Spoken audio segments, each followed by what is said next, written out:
Tema kita hari ini, negaraku, dengan subtema Presiden dan Wakil Presiden. Indonesia dipimpin oleh seorang presiden. Presiden saat ini adalah Insinyur Haji Joko Widodo, atau lebih dikenal dengan Jokowi. Adapun wakil presidennya adalah Profesor Dr. Kiai Haji Ma'ruf Amin.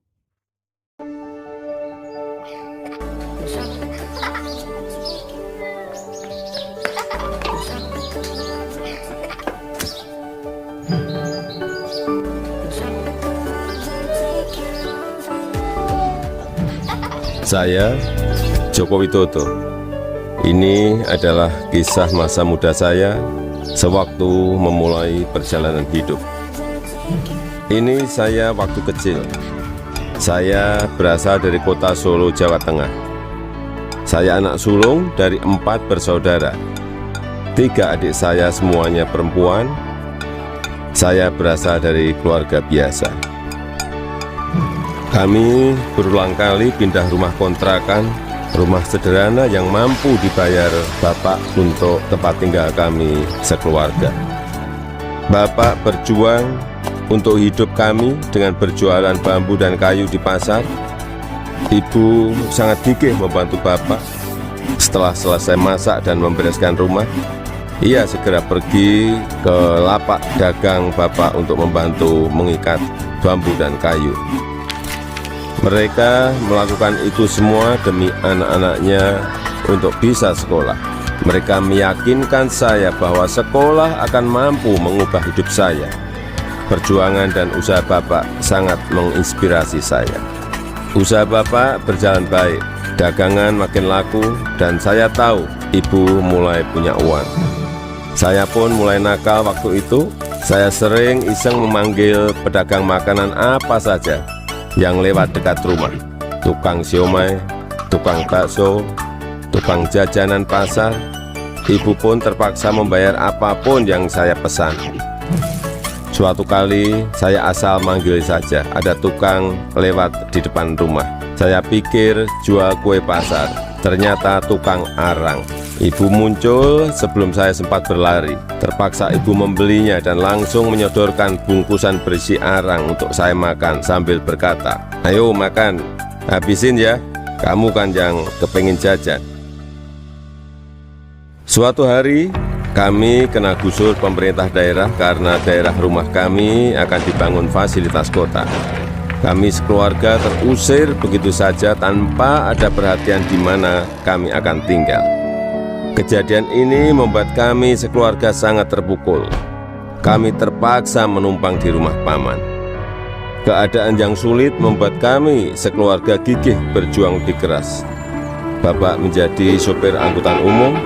Setelah sekolah, saya membantu ibu berjualan di pasar meneruskan usaha Bapak. Kami sekeluarga menjalani hidup tanpa mengeluh dan saling mengalirkan energi positif. Bersama-sama kami berjuang untuk tidak lagi menumpang.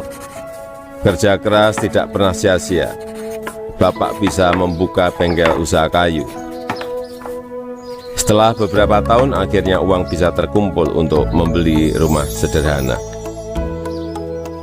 Tahun 1980, akhirnya saya memutuskan untuk kuliah di jurusan Teknologi Kayu Kehutanan UGM. Saya memilih jurusan tersebut agar saya dapat belajar lebih mendalam tentang perkayuan. Saya ingin mengikuti jejak Bapak, ingin membangun bisnis kayu Bapak menjadi besar. Ini saya gondrong waktu kuliah, dan saya suka banget dengerin musik cadas dari Nazareth, Queen, Metallica, Judas Priest, Guns N' Roses. Saya juga hobi banget naik gunung, Gunung Lawu, Gunung Merapi, Gunung Merbabu, Gunung Kerinci, sudah saya daki. Menginjak masa penulisan skripsi di dekat akhir kuliah, saya sudah agak kalem. Akan menginjak dunia kerja, saya memutuskan untuk lebih serius. Saya melamar ke sebuah perusahaan kertas di Aceh. Setelah diterima, saya baru tahu akan ditempatkan di hutan rimba. Pekerjaan saya adalah mempersiapkan persemaian pinus untuk kemudian ditanam di lapangan di hutan-hutan yang gundul. Beberapa bulan setelah itu saya kembali ke Solo untuk menikahi Iriana dan menyiapkan keberangkatan kami ke Aceh. Masa awal pernikahan kami berada di dalam hutan rimba selama 2,5 tahun. Pada tahun kedua, Iriana sudah dalam kondisi hamil dan kita memutuskan untuk melahirkan anak pertama kami di Solo. Kembali ke Solo, mulai ikut paman bekerja di pabrik mebel untuk mencari pengalaman. Di sini saya belajar banyak tentang bagaimana menjadi pengusaha yang baik. Semua posisi pernah saya lakoni, di produksi, di pemasaran, semuanya pernah saya alami. Dan pertama saya yang bergerak di bisnis mebel dengan nama CV Rakab.